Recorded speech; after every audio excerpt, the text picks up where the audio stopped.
Hi, Chris. Welcome. Ready to talk. Perfect.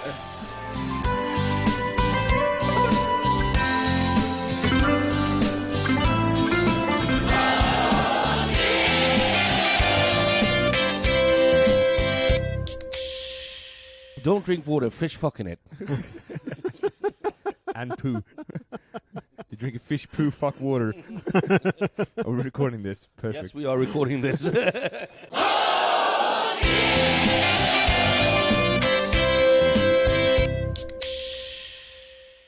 Hi, everybody, and welcome to Beer Bubbles, the bubbliest podcast in the world. And in this episode, we're going to meet Chris O'Leary of the Brew York blog and newsletter. Sadly, the episode actually became so long, so we had to divide it up in two. But that only means that next Friday, you'll hear the next part as well. So listen in and enjoy.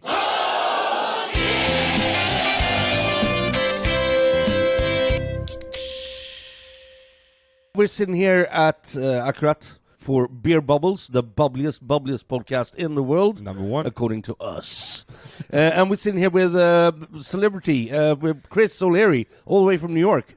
And Brew York. Yeah. Yeah, tell us a bit Not about the yourself. brewery. Not the brewery Brew York. No.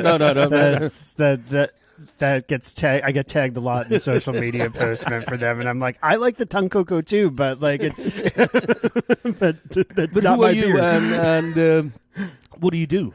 So I have been writing about beer in New York City for it'll be 15 years next year of the site Brew York, brewyork.beer. Which I when I share that with people, they're like, "There's a .beer." I'm like, "Yeah, there's a .beer."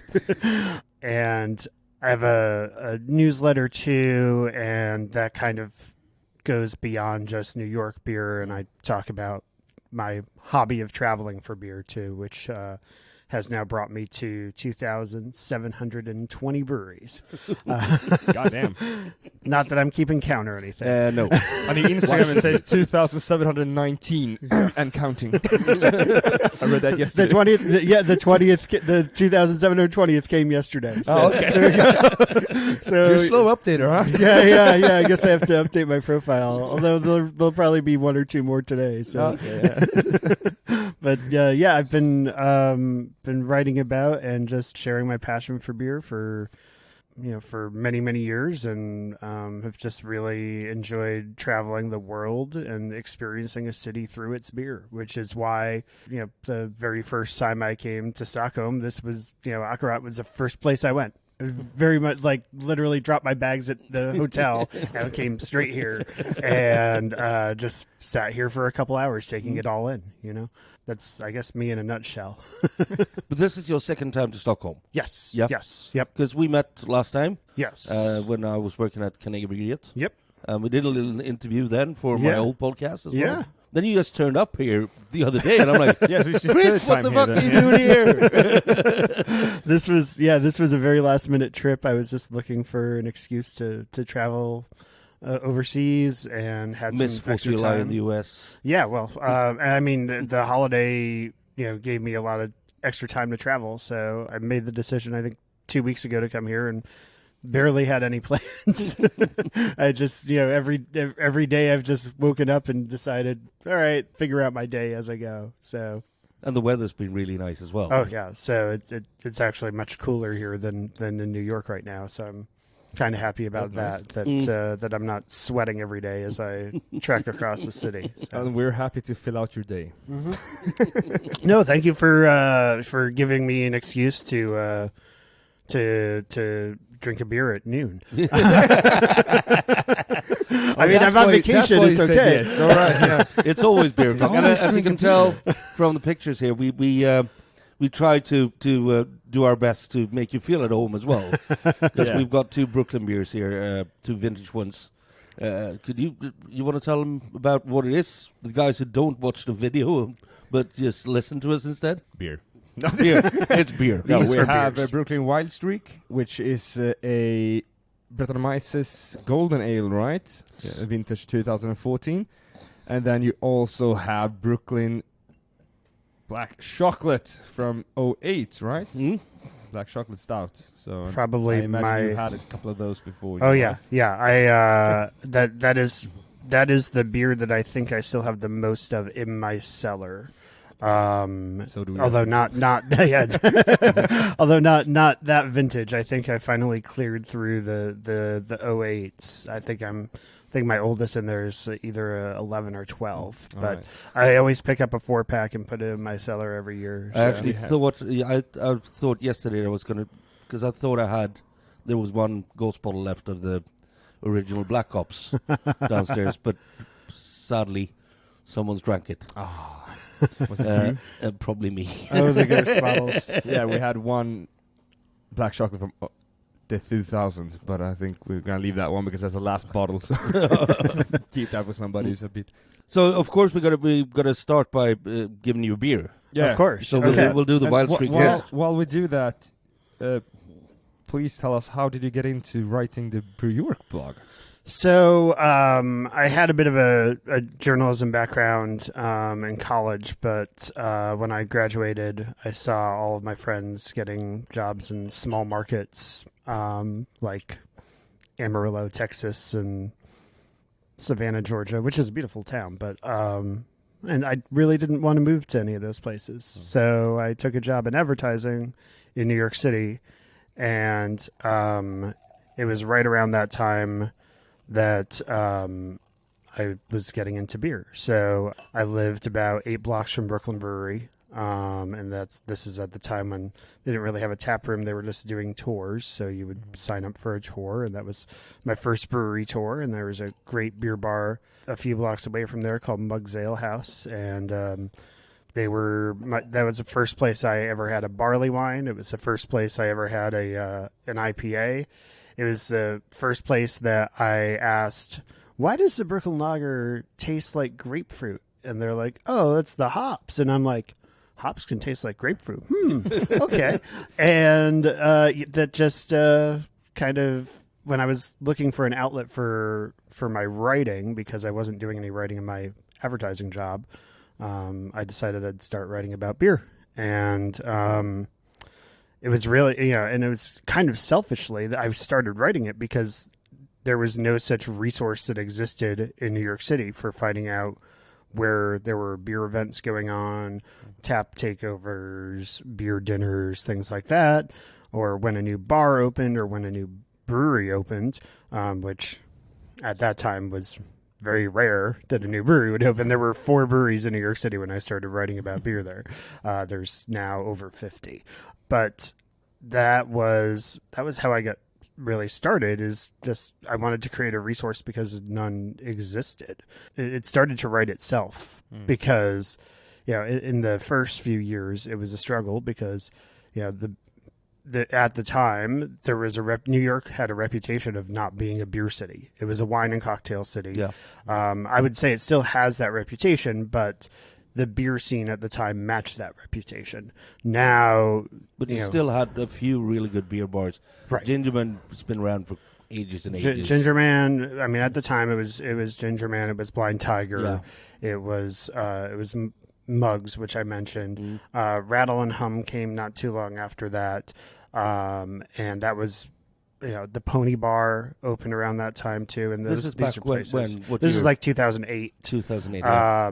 And it was really like from 2008 to 2012, we just had a wave of really great beer bars that opened. And then 2012 was right around the time when the brewery era really started to take off in New York. So you had Rockaway and Single Cut, which opened in back-to-back years. And they were the first 2 new breweries to open in the city. It was almost 5 years that we went without a new brewery opening. And finally, it was I think it was 2014 where we had like 7 or 8 new breweries open. And that's these are the classes of, you had Other Half and then KCBC and Interborough and Grimm opened there. Grimm was still contract brewing at the time, but they launched around that time. Just some really iconic names now in beer, I remember for IPAs at least. When I was in New York the first time in 2016, I think. because I work for Brooklyn. Yep. Brooklyn Brewery. I didn't work for the city of Brooklyn, or the borough of Key to Brooklyn. the I worked for the Brooklyn Brewery, and we had an event with just New York. It was kind of a craft event, fermentation event. Yep. I remember that event. Fermental show or something. Yep. It was first stint was just a few beers, but then kimchi and kombucha, kefir, whatever they wanted that was fermented. Mm-hmm. And then it just switched, and it was all beers. And we actually stood there with our beers from Stockholm, and people went absolutely bananas because we had a West Coast style IPA, like old West Coast style. Yeah. And people went like, "Oh, this is the way it's supposed to taste. Why are we doing all this?" Because juicies were actually It was just around the time. yeah. Yeah. And so people would start going juicy, and like, oh, but this is good. That's how you want it. Should we Yeah. say cheers? Yeah, Cheers. absolutely. It can't just look at the beer. Cheers. Cheers. Very mellow. Very It is. restrained. It actually has mellowed down quite a bit. Yeah, Because yeah. it was kind of, when it was fresh, it was kind of yelling at you. Yep. Yeah. This is this is really great, actually. I think for a few more years. I think I know. Yeah. I really thought this was going to be at the end of its life, but drinking this, ooh, It was really nice. gonna show off the logo. Behind all of it. But you started Brew York, the blog, 08. Yeah. It was a good vintage on the black. Yeah. Exactly. Yeah. That was my thought. Oh yeah, when that's I picked up the in bottle. commemoration of yeah. Yeah. Well, so how much hours did you put into the blog in the beginning? I mean, it was a lot harder in the beginning, but just because I had to enterprise news, like it wasn't, I didn't have any contacts.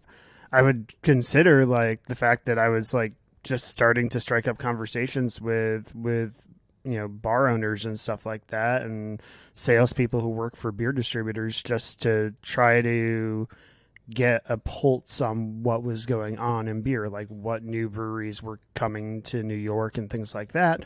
So I guess when you consider that like drinking beer was part of the hours put into it, which were really hard hours, It's a tough job. Someone's going to do it. Yeah, I mean, I was putting in like 20 hours a week, maybe, just to get like maybe 1 or 2 posts a week, if that. I think what's changed now for me is, the news mostly comes to me now. So people call you and go like, "We've got a tap takeover. Yeah, Could you like say something about it?" Yep. Yeah. Especially bigger events, and also bars are much better at promoting themselves now than they were then. So it helps me find out about things that may be interesting to my readers. And also what's happened is I started a weekly newsletter early last year, and it's also forced me to create, it's created deadlines for me. So I'm actually feel obligated to write. So that helps too, because I'm constantly trying to dig up things that will be interesting to my readers. So which I really enjoy, because it also, what's interesting to my readers is probably interesting to me too. Yeah. So it's like, oh, I want to go to this tap takeover that's happening, I because. actually subscribed to the newsletter yesterday. Oh, thank you for I subscribing. even downloaded the app. You Oh, talked about. yeah. What else you got? Sub something? I don't know. It's a Substack app. Substack, yeah. We'll put Much a easier. bit of a. We'll give you the website for downloading yeah, it. and Yep. his Instagram page and the brew_York. Brew_York. Yeah. Yes, not Brewery. Brew York beer. That's the brewery again. The brewery in York. Who, by the way, I've visited Brew York, and I really like what they do, and they have a lot of fun with their beers. And I've been to a couple beer festivals in England where they've been pouring, and it's just been like, they don't take beer too seriously, which has always for me been the same thing. Like beer's fun, like I try to write about things that, like, I write about the serious aspects of beer, especially, there's been a lot going on in the beer world when it comes to, accusations of harassment and things like that, and trying to address that. There's also regulatory things that are, to a very small subset of my audience, important, especially the people who work in the beer industry. So understanding the regulatory aspects of beer and how those have evolved. There's a huge issue in New Jersey right now where basically overnight breweries faced a massive change in the way they were regulated by the state. And I mean, that's serious stuff, but and it affects the livelihoods of brewers, but yeah, I also like to have fun. Like I love to travel and experience a city through its beer and share that information with people. Someone asked me the other day. Someone asked me last month, hey, if I'm going to Denver, what brewery should I go to? And I'm like, Karlstad Beer House. Beer Stout Lager House. Yes. Crooked Stave. Yep. And funny enough, I don't even think I mentioned Crooked Stave. So I finally was like, okay, I go to Denver. I'm going to Denver next week actually. so that's how often I go to Denver. I was just there in June. But when I go there so much, and people are always asking me what brewery should I go to, and I'm like, well, there's 78 in Denver alone, just Denver proper. I'm like, I wrote here's 10, and here's why you should go to these. So, if you're into lagers, Beer Stout Lager House is a no-brainer. Yeah, but every brewer in the area around, like Fort Collins, Lions, Boulder, everyone I spoke to was like, when you come to Denver, you have to go to Beer Stout Lager House. Because that's where every brewer goes. Yeah. That's a place However, the best beer I had in Denver was a lager. That is just weird. Yeah. Because that is kind of IPA mecca. I mean, it's now. So I will say that I love Beer Stout Lager House, but my opinion on where to send people for lagers has slightly shifted in Denver since last September when Cohesion opened, and they are an all Czech brewery. And in fact, how Czech are they? I mean, everything is poured from the side pour. Yep, and all of the beer names are in Czech with a pronunciation guide, so you can properly order them. And everything's done in the Czech brewing tradition. Everything's really impeccable. It's now like, okay, well, if you want Czech style lagers, go to Cohesion. If you want German style lagers, go to Beer Stout Lager House. And that just goes to show you how much of an evolved beer scene Denver has, that they can have two lager specialists. Actually, it's not even just those two. You've also got Prost, which also specializes in German style beer. So there are so many. There's a brewery that exclusively makes chicha. What? Which yeah. We've now just gotten to a point where there's so much evolution in beer in Denver and you now have a much more educated beer consumer there. Oh yeah. That you can open an all Czech brewery and people will go there because it's I know what Czech style beer is. I know I like it. Let me go to this brewery. And then you've still got places like Novel Strand and Cerebral that are making tons of hazy IPAs and making them really well. And even those breweries are now, the pendulum's kind of swung back and they're making incredible lagers as well.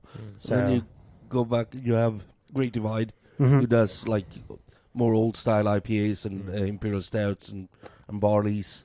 For sure, There's so if you go to the US, I think there's three cities you should go to. New York, because it's New York. Right. You don't go to New York for the beer. No, go but to New York. The beer is a really nice, icing on the cake. Yeah. Denver because of the beer. Yep. And San Diego because of the beer and the climate and the people. If I'd moved to the US, I'd move to San Diego. Oh yeah, no, I've already decided that if the opportunity arises, I will retire to Ocean Beach in San Diego, get a little shack a couple blocks from the beach, and Close to Pizza Port. Close to Pizza Port, exactly. Within walking distance of Pizza Port is a very important aspect of that shack, wherever it is. But it is. Where if worse comes to worse, Carlsbad. Carlsbad, yep. Is close enough. Yeah. And there's another Pizza Port there, and also several other breweries there. I mean, there's 200 breweries within the city limits. In San Diego County. Yeah. And it's overwhelming. I usually go to San Diego like once every 2 years. I think on one trip, my friend and I managed to do something close to 40 breweries over 5 days because they're all clustered around each other. You can just walk from one to another. Yeah, but where Alesmith is, that's just around the old naval base, yeah? Yep. And you got like 25, 30 breweries within throwing distance of a stone. You could spend spend a weekend just in Mira Mesa and still not visit all the breweries there. It's an incredible place. Do all the breweries have tap rooms, or is it just most of them do? Yeah. I mean, that's the one thing that and if they don't, just call them. Yeah, that's true. They will go like, oh, you're from Sweden. Yeah. Hey, come on in. We'll have someone show you around and give you a few beers. Yeah. I mean, that's the thing that's. I always like to talk to people who haven't been to the States who are into beer, because the taproom culture there is such a huge part of what breweries do. I mean, it was maybe 10 years ago, most breweries that opened source their revenue from distribution. So from sending their beer to a distributor, or in the places that they can self-distribute, they're self-distributing, they were selling beer to bars. And the model has completely turned on its head, where there are a lot of breweries that are too small to justify distribution. Yeah, they don't sell outside of the taproom. Right, yeah. I mean, and there are a lot of small breweries to do that. There's some large breweries that do. I mean, Treehouse in Massachusetts is probably the like most significant example of that. I mean, they make tens of thousands of barrels of beer a year, and not a single drop of that leaves the premise in anything other than a consumer's hand in the form of a can. They don't even do much on-premise drinking volume because they have a cap on how many beers you can have in one visit to the tap room. Okay. So that just goes to show you, or a choice? No, that's a choice. That's a choice on their part. They don't want any. Well, they don't want shit-faced people in their brewery. Correct, but they also if they were an on-premise volume brewery, they probably wouldn't have as many cans to sell too. True. So, which it has been pretty interesting to see a brewery grow like that and grow entirely in a way where they're keeping everything on premise, because there are also breweries that started that way. I mean, I think of Other Half. When they launched, they quickly got enveloped in the can game, and selling 4-packs for $18-$20 that people would line up for hours upon hours to buy.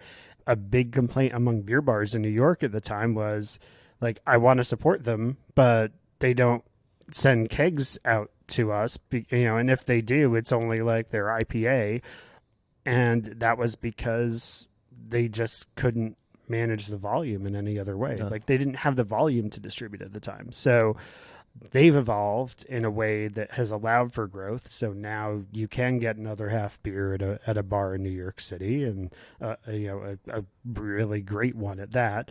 But they also now have, I think, 6 tap rooms: Buffalo, Finger Lakes, Rockefeller Center, 2 in Brooklyn. 7, Philadelphia, and DC.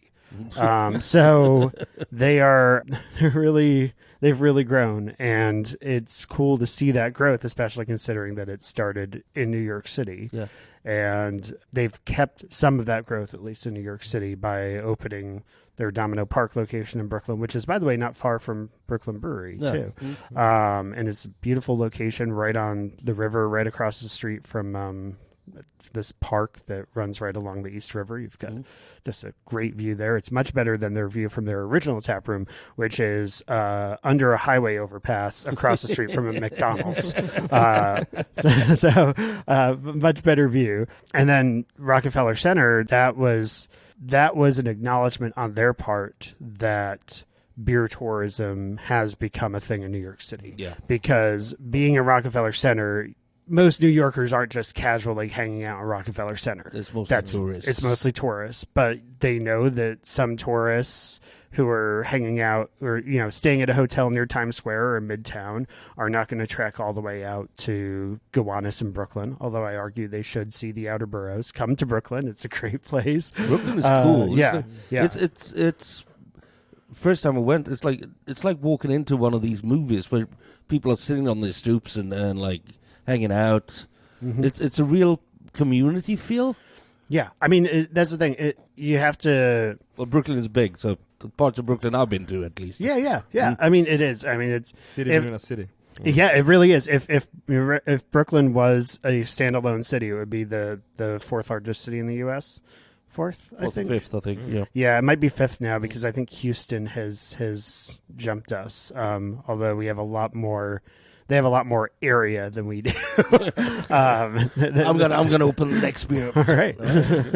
But yeah, the neighborhoods of Brooklyn are distinct, and I always tell people to cross the bridge and explore the neighborhoods because you've got also history behind a lot of the neighborhoods where like Greenpoint is ethnically Polish, so you can get amazing pierogi in Greenpoint, and that was actually where I lived when I first moved to New York, and it's probably one of only 2 neighborhoods in the U.S. where you could exclusively speak Polish and probably still be able to do business for the most part. Yeah. And I mean, then you've got like just south of there is a section of Williamsburg that's historically Italian, and there's great cafes and bakeries and restaurants have been around for generations and generations. There's been a lot of change in places like Park Slope, where it's now like a very like bucolic neighborhood of like families, and it's right by Prospect Park, and it's like you've got Prospect Park on one side of Park Slope. If I could afford to live in Park Slope, I would probably live there just because of its proximity to several great breweries. They've got the park on one side of the neighborhood, and then there's like 4 breweries that are on like virtually on successive blocks. In fact, 2 on the same block, on the west side. So you've got 3s. You've got Wild East, which I think I will safely say is the best brewery in New York City right now. Wild East Brewing, yeah. Just in terms of just the breadth of what they do. They make incredible beers across the style spectrum, and they do everything really well. And you've got Finback has a location in Brooklyn as well now, and then Strong Rope, which was our first farm brewery in New York. Oh, cool. That sourced 100% of its ingredients from New York State, which gives you some regulatory relaxation, but it's pushed growers of hops and malt houses to create better products.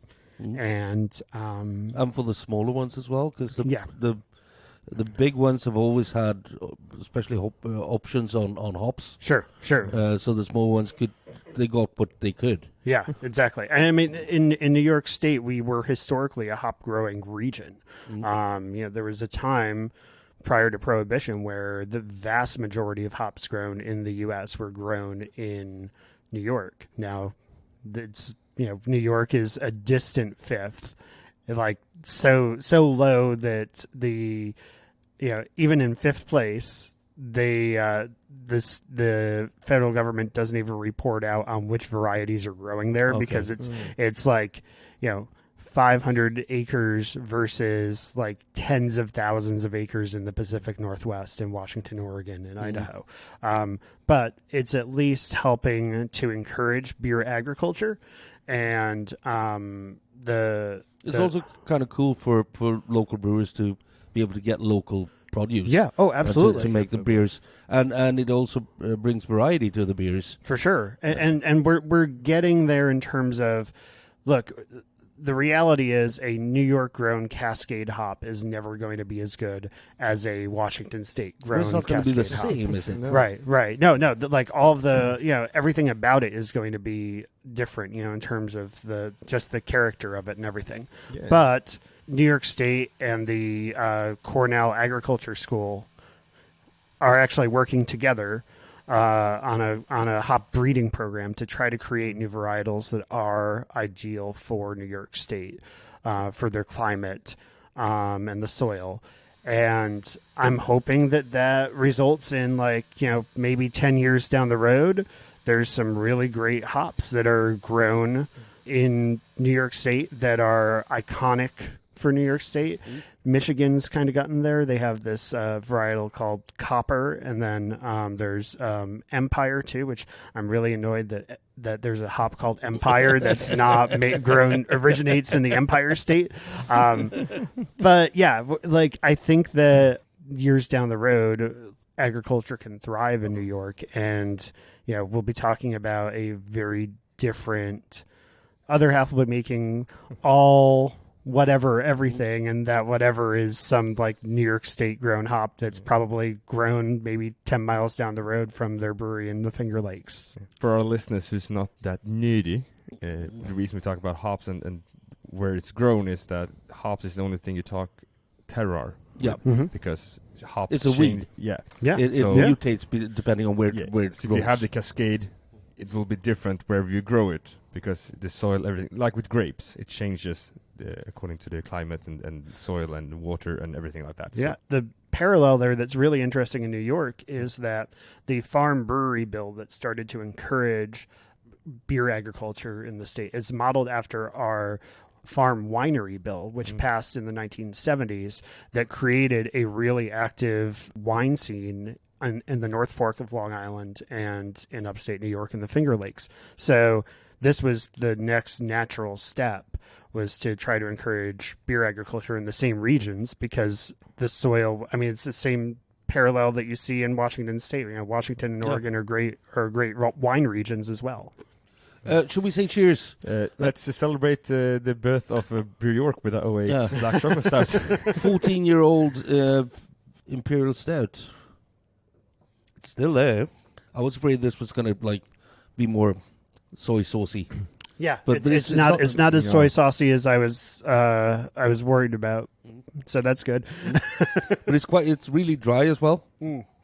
Yeah, It's all not the one of sweetness these. is gone. It's not your modern pastry. Right. No. This is dry, crispy, more of a traditional British Imperial Stout, basically. Yeah, it is funny to think how just the term chocolate stout seems to evoke pastry stout these days. I had a maple cacao stout last night, and it was just sickly sweet. But That's was still it not- wasn't that's- the AleSmith one, was it? No, Because we had that on tap the other Oh, week. yeah. It wasn't sickly sweet, that one, though. AleSmith does some... They brew balance. yeah, they do. That's why they're so big, Yep. or highly renowned. Mm-hmm. Yeah. And when I say sickly sweet, again, this is one thing that in my writing I always talk about is that when I write about beer, I am writing from two perspectives. One, a factual perspective of what is in the beer, and two, my personal opinion of a beer, which I've said time and time again should only matter to me. Well, taste is the most subjective thing we own. Yeah, That's why it's called taste. Yep. It's your taste. Yeah. And if someone tells you you're wrong, you can actually tell them to fuck off. Yeah. Because they are wrong. and I always say it's everything's a matter of opinion, and a plus beer for one person could be a D beer for someone else. Oh, yeah. And the only time that I can honestly say that a beer is bad, I always have to distinguish. This is something I always say. The difference between a beer geek and a beer snob is that a beer geek can recognize the difference between a bad beer and a beer they don't like, and know those are two different things. because I have had so many people say they make bad beer, and I'm like, no, they don't. Like, They there's make nothing great beers, but it's not to your liking. right. Yeah. Exactly. Like they. That's my issue with Untapped reviewers. Oh yeah, but with Oh, gosh, yeah. with I had a buddy. rating system. I have a buddy who's like, no, you can never rate a lager higher than 3, and I'm like, why the fuck not? He's like, no, because you can never taste more than a stout. Like, obviously. Yeah. It's not the same. I mean, thing. I definitely see that on Untapped. Like when Yeah, I go it's- and look at like average ratings for. Did you for see the one lagers. on Weihenstephaner Weissbier, one of the most iconic Weissbiers in the world? Yep. I saw it had a rating of 1, so I had to read the review, No. and it said, "I don't like wheat beers." It's just Why the fuck do you rate it then? Right, yep. Just I mean- if you drink it, log it as if you've tried it, of course. But don't rate something with 1 star and say I don't like wheat beers. Yeah. For example, the Danderyds Bryggeri, they had Yeah. the Viola. It's a licorice. It's a real. veal It splits stout. people. Ooh, Yeah, and ooh, that sounds like something I wouldn't. I hate, Again, I hate something I licorice. wouldn't. Yeah, Yeah, I hate exactly. licorice. So licorice. like, I But would never I rate that beer. recognized it was actually a well-made beer. Yeah. And it was really top with the licorice and the view. What do you call it? in English? violets. Violet, Oh, yeah, yeah, violet, yeah. yeah. Okay. Licorice and violet. It was there and looked really, really on your palate and nose Mm-hmm. all the way, but it's not for my liking. Right. I'm not gonna rate it 1 because no, I think the licorice is disgusting. I'm gonna hate everything with licorice. Yeah. Yeah. Guys, we're going to have to take a short break and change some batteries in this one. Yeah. We'll be back.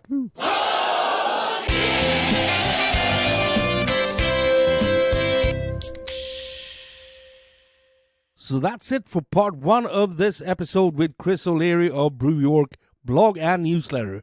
Hope you enjoyed it as much as we did recording it.